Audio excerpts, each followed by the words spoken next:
talk about how to promote your podcast.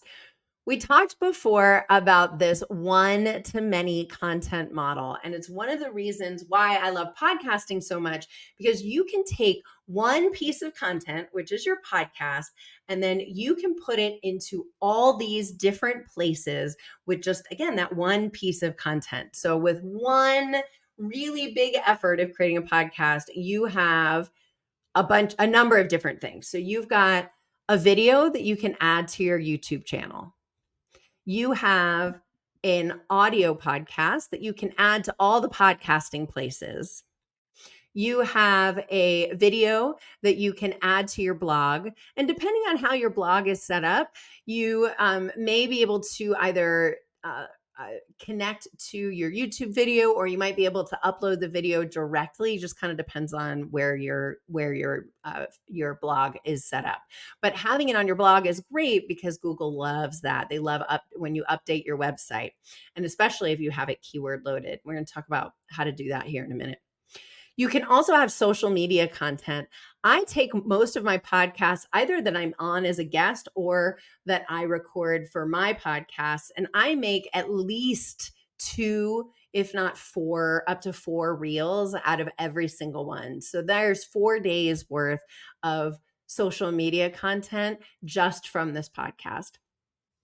You can also do a press release if you'd like for each of your podcasts. It's another great way of getting a little bit more awareness out there, great for your search engine optimization.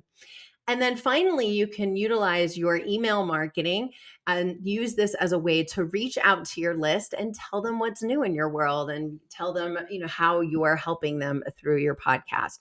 So again, it's a great way of creating one thing, but then being able to market it in lots of different places.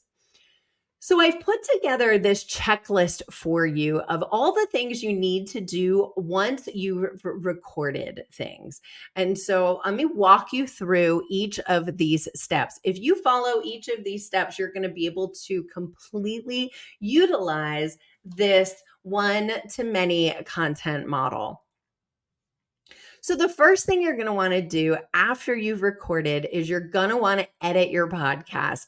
Again, check out the other resources in this training because I did an entire video about how to use Riverside, not only to edit your podcast, but to create short videos that you can use as reels and as shorts. And so you want to use Riverside to do that. You also want to add on kind of a front and a back to your podcast. You can add on your captions, get all of that done and ready to go. Again, check out that bonus training on exactly how to do all of that in Riverside. So that's the first thing you're going to do. The second thing you're going to do is from Riverside, you're going to download 3 things. The first thing is the video. The second thing is the audio. And the third thing is the transcript. Here's what you're going to do with the transcript. In number 3, you're going to take that transcript and you're going to create a podcast overview using AI. So there's 2 AI platforms that I really like to help you with writing. Claude for me is the best one for writing. It's CLAUDE.ai. I believe it's a Google product, and it is the best for writing content. So what I do is I will go into Claude and I'll write, my name is Sherry Sutton. I'm a marketing mentor. I have a podcast named Bosses with Baggage. Here's a little overview of the podcast, right, that I may have written before. I just recorded with so-and-so. It's episode number 5. Here's a transcript of the conversation. Please create a recap that I can utilize for my YouTube description and for the podcast description. And then I would also ask it to include any keywords that are important for you in your business. And this is something that should be a part of your marketing strategy is what are people going to be searching for and how do I make sure that I'm using those terms? So like for me, it's small business marketing, or it might be podcasting, small business podcast, those types of things. So you could also ask Claude when you're writing to Claude, you can say, please include the following keywords. You hit enter, and then Claude will come up with a great overview for you. You can make some changes if you want. You can change it if you want. Make sure that the description has both the person's name, and then at the end always put like how to find them and then how to find you as well. But I can tell you Claude does a great job of creating those for me. This isn't something that you have to really spend a lot of time custom writing and rewatching the podcast, utilizing the transcript, and then using AI. Ask it to do a podcast overview for you. Tell it what keywords you want. It's a great way to get that done really, really quickly.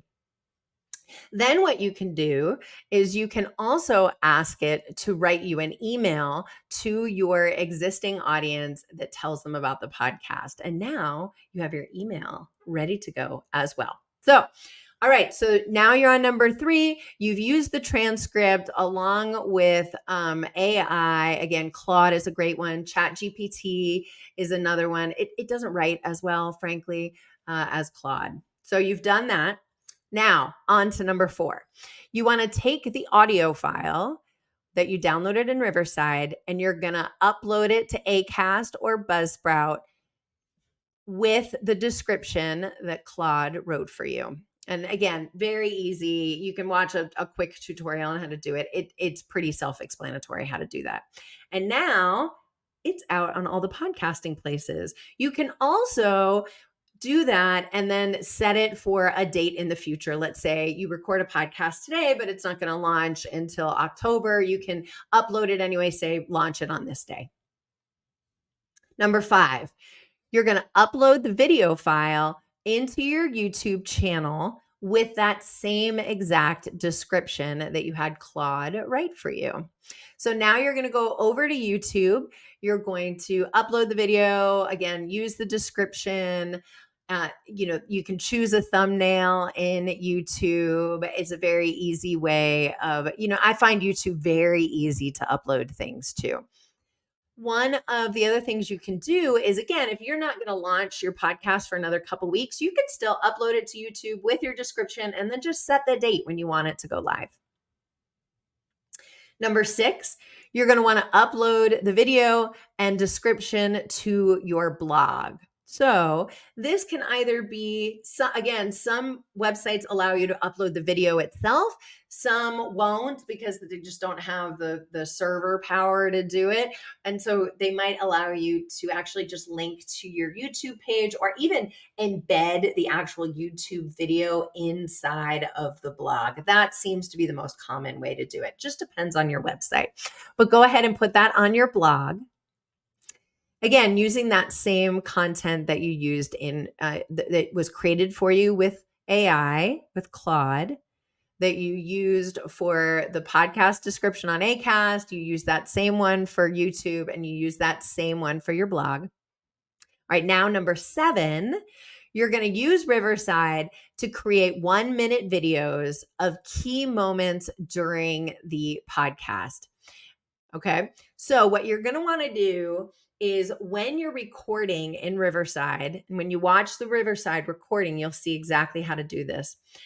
As you're in a conversation with someone or as you're listening to yourself recording the podcast, you can hit the M button. And that means to mark a moment in time. So if you're like, what I'm about to say is so brilliant, everyone's going to want to hear it, you can put a little marker and it will make it very easy for you to create 1-minute videos. Again, go look at that Riverside training to see exactly how to do this.